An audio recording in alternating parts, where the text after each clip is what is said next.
Before we get into today's show, let me tell you about the latest deal from Mike Lindell, MyPillow. Once again, the big box stores have canceled their orders simply because they don't agree with Mike Lindell's politics. They don't like it because he supports President Trump. Well, he's going to pass that savings on to you. No more middleman. And boy, does he have some great deals on the Giza Dream sheets and the Percal bed sheets. Listen to this. Giza Dream queen size, normally $139.98. Your wholesale price, $69.99 when you use promo code Joey. King size, only $79.99. The Percal queen size, normally $89.98. Your wholesale price, $29.98 when you use promo code Joey. Just call 1-800-893-4059 or go to MyPillow.com. Always use promo code Joey. Free shipping options available. This allotment's not going to last very long. When they're gone, they're gone.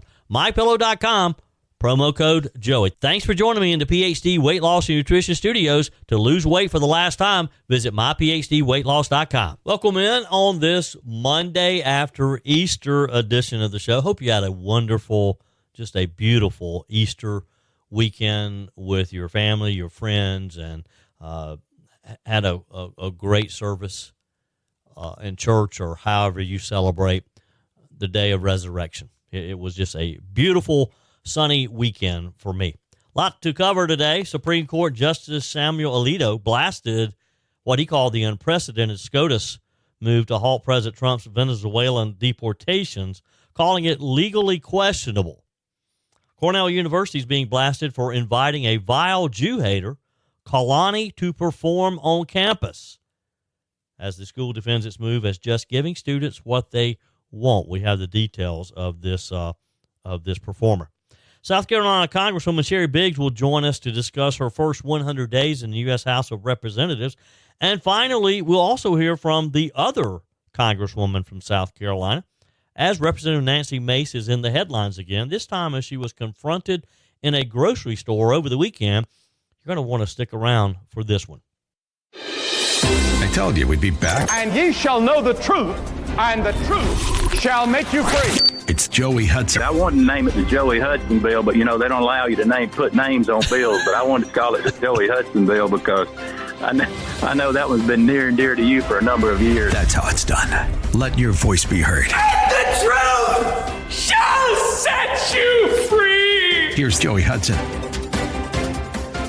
It was a disappointing move from the U.S. Supreme Court on Saturday, and the late-night decision to temporarily block the Trump administration's deportation of Venezuelan migrants under the Alien Enemies Act is drawing serious criticism from Justice Samuel Alito, who issued a sharply worded dissent.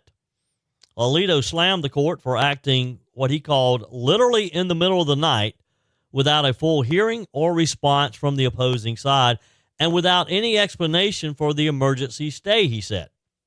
The majority's decision, which was also supported by Justices Brett Kavanaugh and Amy Coney Barrett, puts a hold on deportation of Venezuelans detained at the Bluebonnet Detention Center in Texas. The justices advised the Trump administration not to proceed with removals until further order of this court. This is part of the ongoing efforts by the Trump administration to deport illegals, particularly the worst of the worst. They're using one tool that no one realized they had. It was an obscure wartime act last used back in World War II that allows the government, when a person or a group of people are considered terrorists, to be removed immediately. Well, the leftists has gone nuts.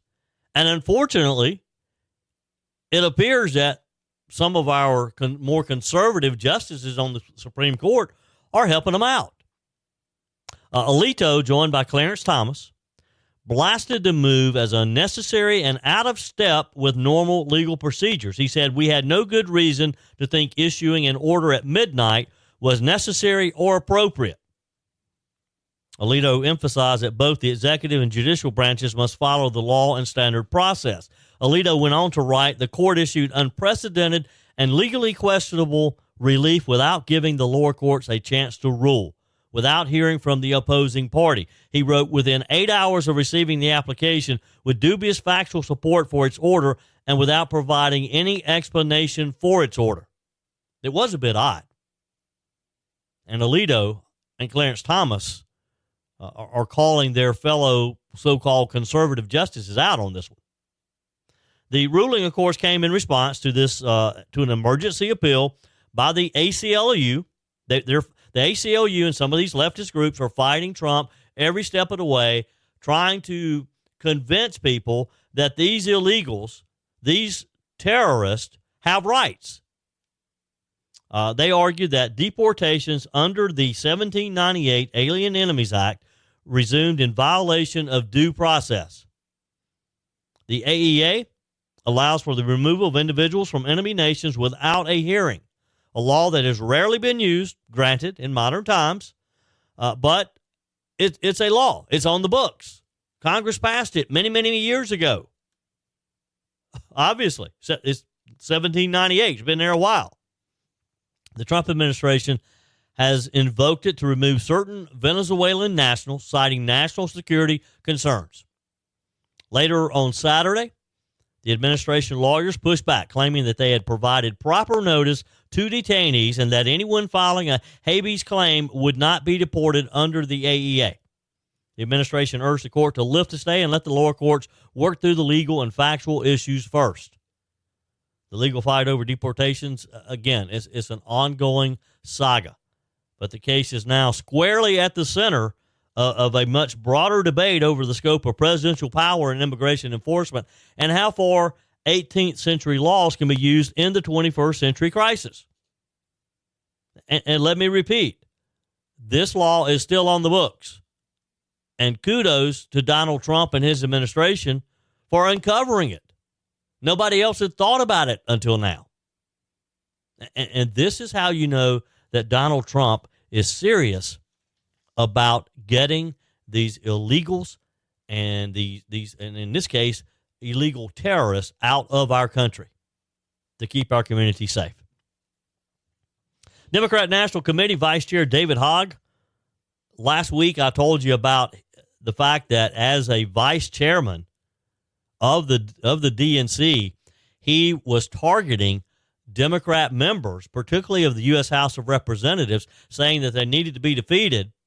They needed to be primaried and defeated in order for the leftists of the party to resume control of the party.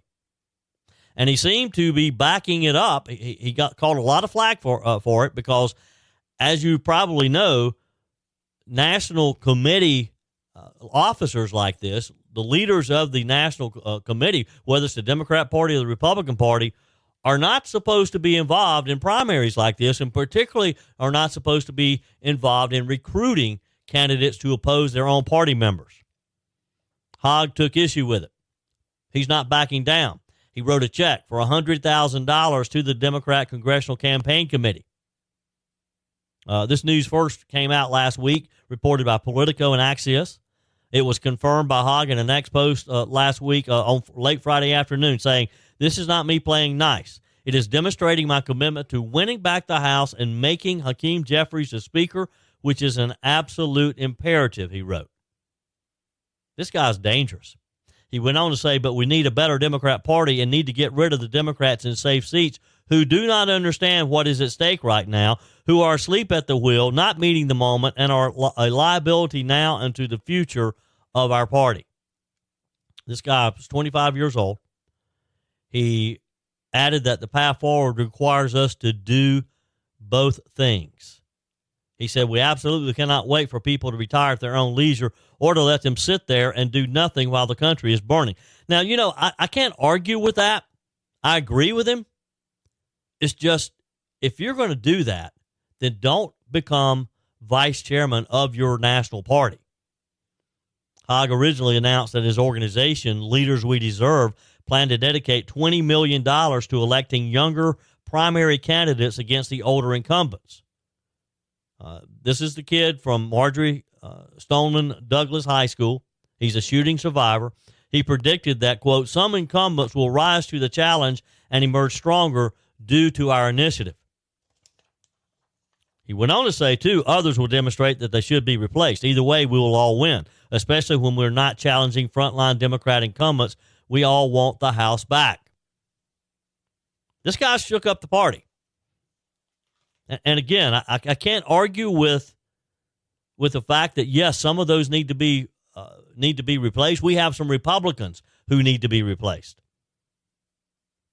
But you can't be a party officer and be challenging people within your party like that. This initiative was blasted by veteran strategist James Carville, who called the plan the most insane thing he'd ever heard. Carville questioned it, making the argument that I just did. He said he is an officer of the Democrat National Committee, and so he has a fiduciary duty to the Democrat Party, and he's going to raise $20 million in primary Democrats. Does he really think the problem that we're facing in the United States today is because we got 65-year-old Democrats in office? Why don't you take on a Republican? That's your job, Carville said.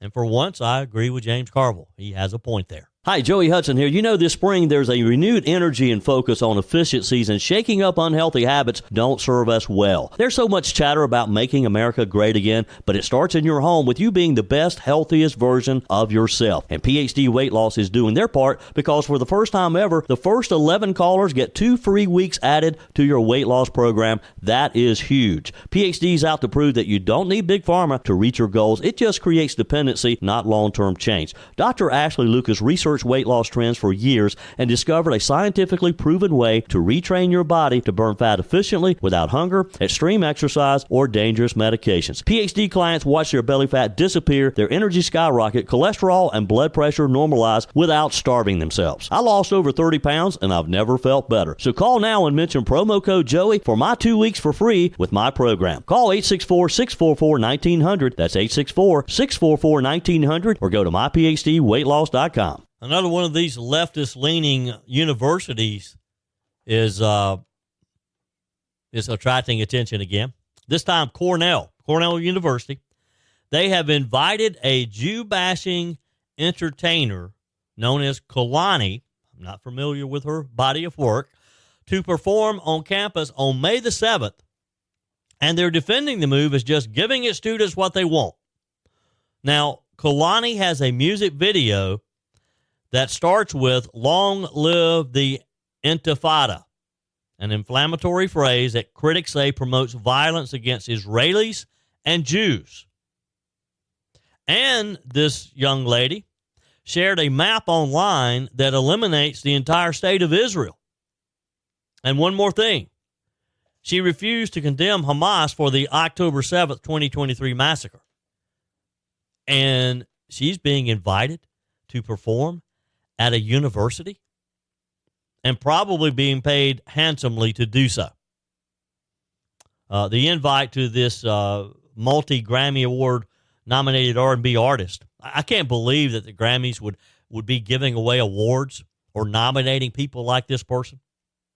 But it comes, of course, after the Trump administration froze $1 billion in federal funding to the upstate Ivy League school amid a civil rights probe over whether it failed to prevent anti-Semitic demonstration and harassment on its campus.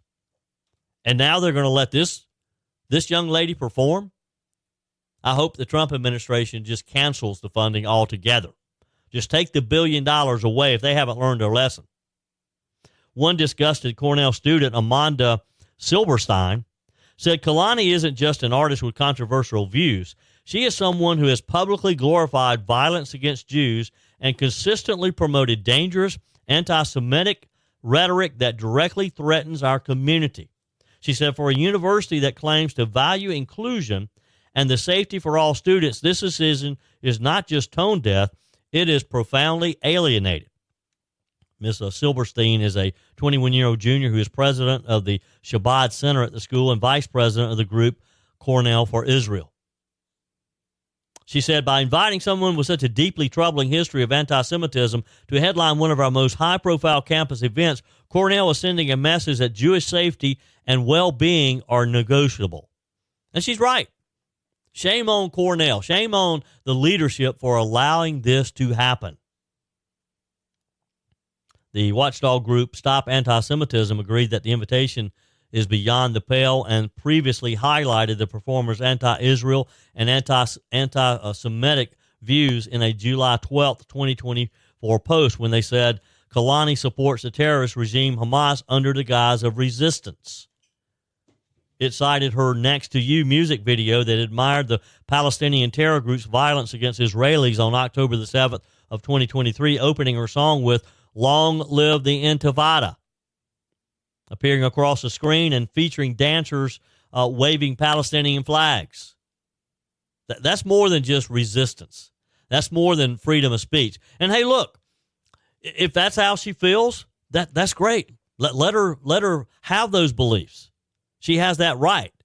It's just a university like Cornell shouldn't be using what I assume to be student activity fees and federal dollars to support such entertainers. The group noted that Kehlani refused to condemn Hamas for the massacre of the Israeli civilians that day.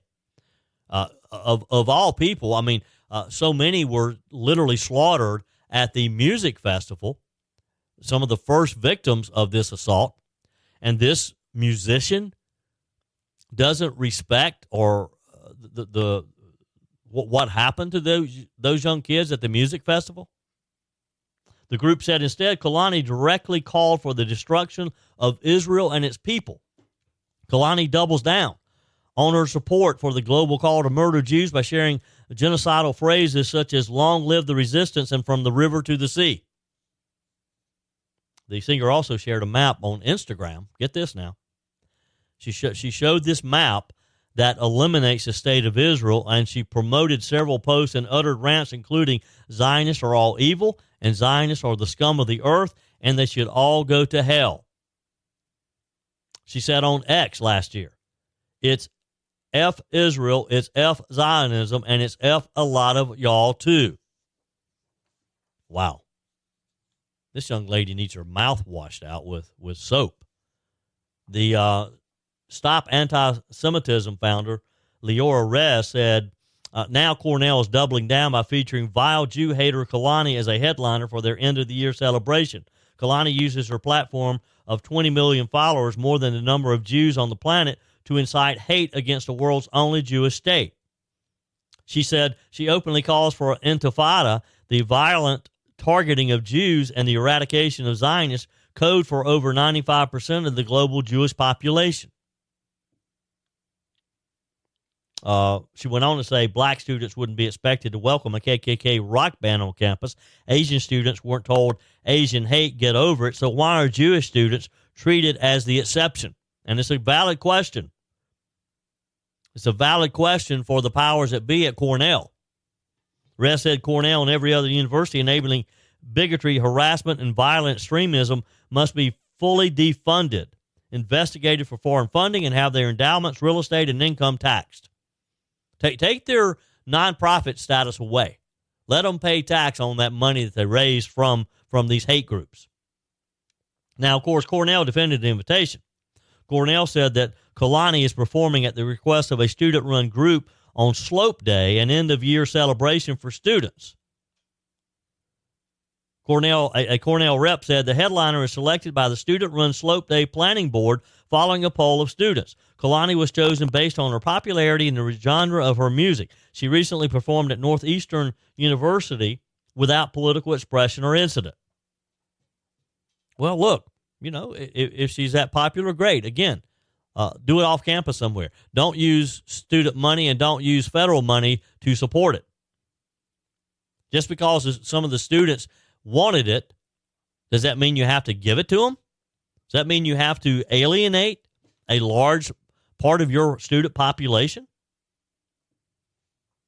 Of course, Kehlani's reps would not respond to the New York Post, who first broke the story. Cornell has been roiled by numerous anti-Israel protests, and Jewish students' lives have been threatened. Just last year, student Patrick Day pleaded guilty to threatening to kill Jews in post on the university's website. That's how it is at Cornell. Shame on the Cornell University leadership for allowing this to happen. Your comments are welcome on the Firmin Ford text line, 864-477-JOEY. That's 864-477-5639. Emails always welcome, joey@joeyhudson.com. Speaking of the Firmin Ford text line, it's never been more important to support locally run businesses owned by people who actually live here in the upstate. let me take a minute to talk with you about our friends at Firmin Ford. If you're looking for a new vehicle, maybe a great pre-owned vehicle, one you could trust, or maybe you're looking to order that special vehicle. Either way, if you want a new one, a brand new one, or a pre-owned that you can trust, the folks at Firmin Ford, they're there to help you. Their name is on the sign because their name is on the line, because every single transaction is important to them. Jim Firmin, Matthew Firmin. They do business the right way. When you stop by, when you give them a call, or maybe when you just send them a quick email, you're always going to have access to a member of the Firmin Ford family. And by the way, they also offer great service, and you're not going to have to wait weeks and weeks to get it done. And you do not have had to purchase your vehicle at Firmin Ford. Doesn't even have to be a Ford. They service all makes and models. Visit my friends at Firmin Ford online at firminford.com, firminford.com. Joining on our guest line today from the 3rd Congressional District, Representative Sheri Biggs. Welcome. It's good to have you on again. Thank you so much. Always a pleasure. You know, you have completed now, just over 100 days in the 119th Congress. Do you feel like it's been an effective few months so far? It has been extremely busy. Some days it doesn't seem like it's been, it's gone by quickly, I'll just say that. But we've been mission focused, and there is a lot of enthusiasm, and there's excitement. I mean, we're all working hard, but we're leaning into President Trump's America First agenda, and it's a good time. It really is. Yeah. Of course, President Trump and his administration, they are literally moving at breakneck speed. Do you think that the Congress has that same sense of urgency that he has to get things done? We do. I can tell you that the president has been in direct contact with leadership on a daily basis, and we are sitting in on meetings, committee meetings, and hearing firsthand his expectations. He's sending his staff over to communicate with us, so everyone is listening and trying to make the best of the short time that we have, and working very hard. Yeah. Of course, immigration continues to be a big issue. We see these activist judges putting up roadblocks, it seems like, every step of the way. Do you believe the Congress will eventually step in and clarify the roles of these federal district judges? Is that something that you guys may get involved with? There has been a lot of discussion about that. But I think they're just panicking, and they don't really know what else to do. But I think it's unfortunate because it's a waste of time, a waste of taxpayer dollars, and the president is in the driver's seat, and we all really need to get on board and just work together to get this done. Yeah. One of the most recent decisions, just this past weekend, the U.S. Supreme Court issuing a ruling blocking, at least for now, a lower court's decision to block the deportation of Venezuelans held in North Texas under the 18th century wartime law. What are your thoughts on the use of the Alien Enemies Act of 1798 to deport illegals? Well, for me, everything that's going on, whether it's the judges or the protesters, as an American, we should be mission focused on a strong national defense and securing our communities. I know people in our district in 3, they want to live in a safe environment and not fear when they send their children to school that something is going to happen to them.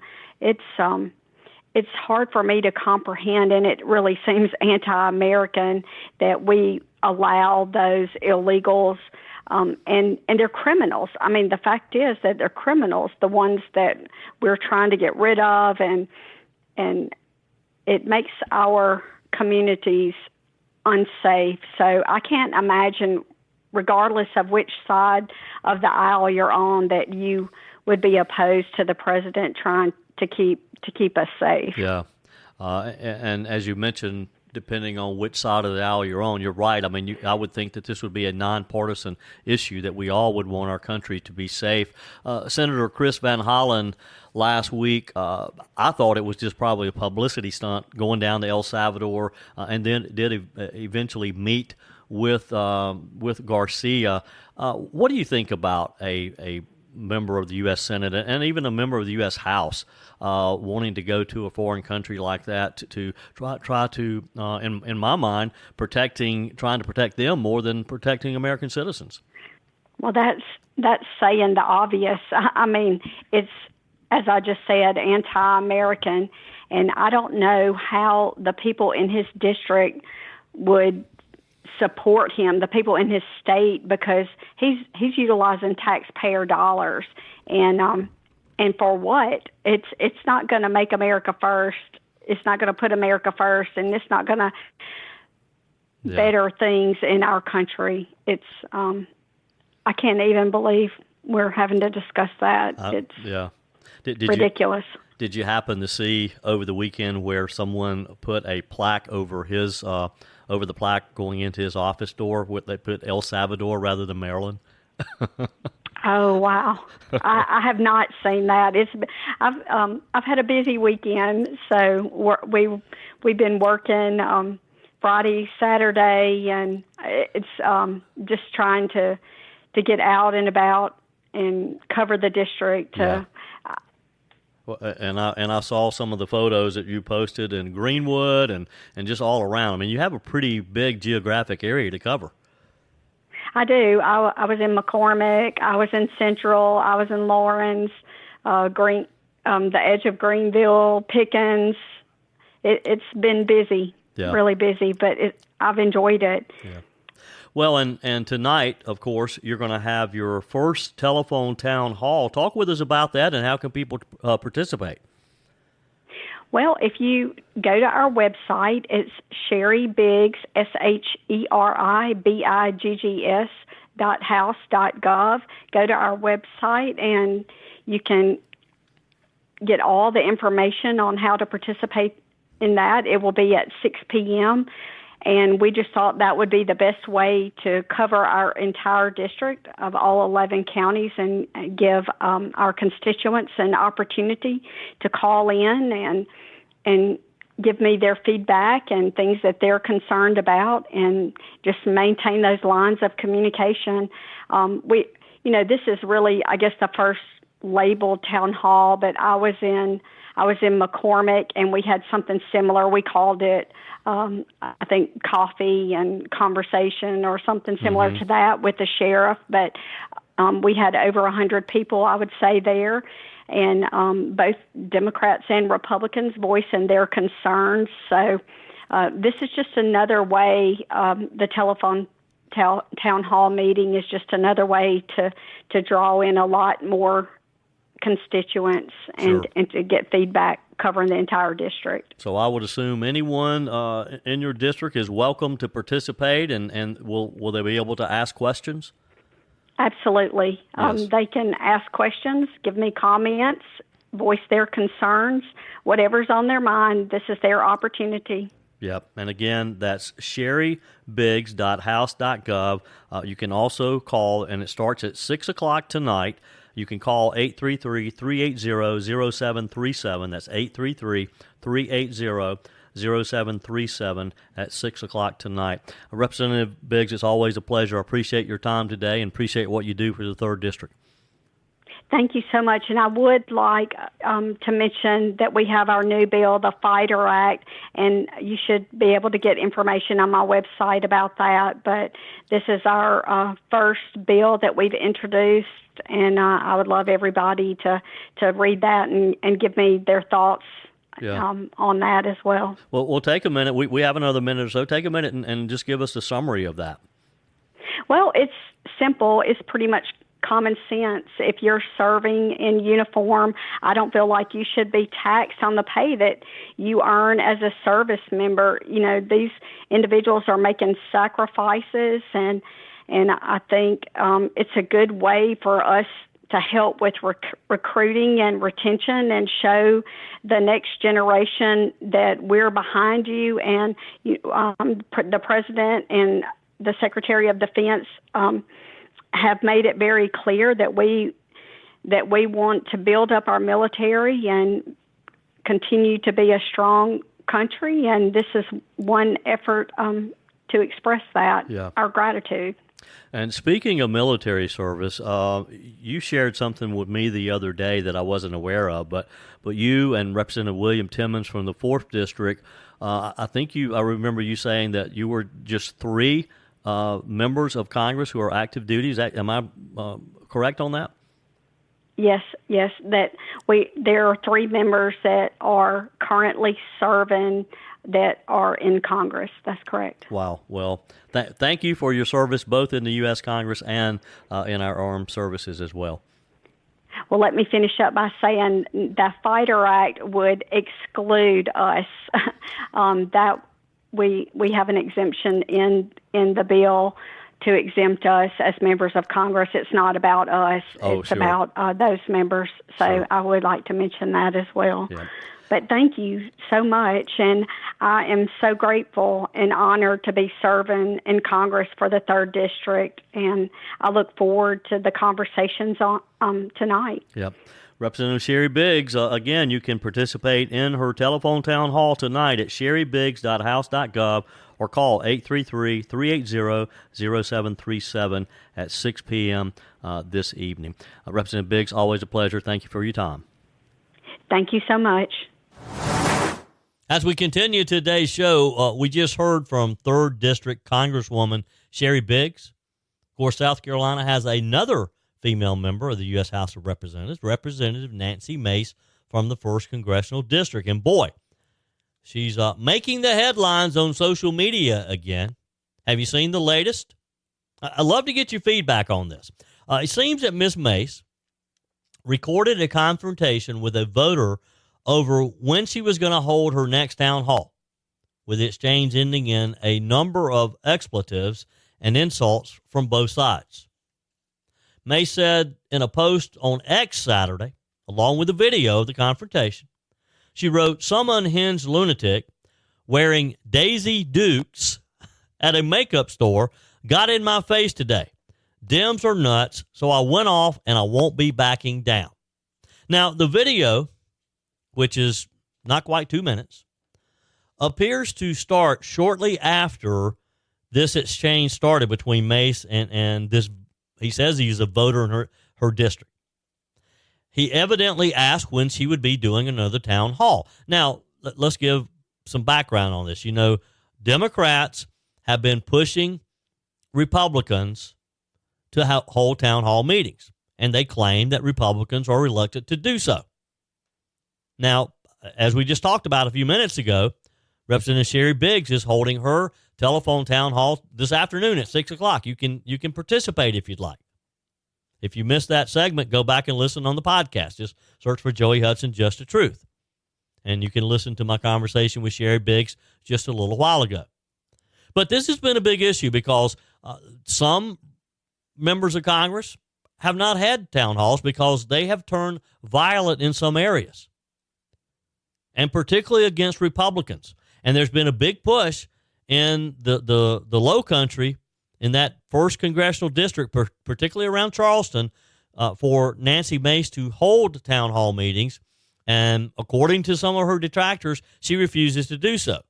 According to Nancy Mace, she has had one. You'll hear her say that in a minute. But she has refrained from having others right now. Mace, on this X post, brings attention to this video, which is just, again, it's not quite 2 minutes. Appears to start with a question.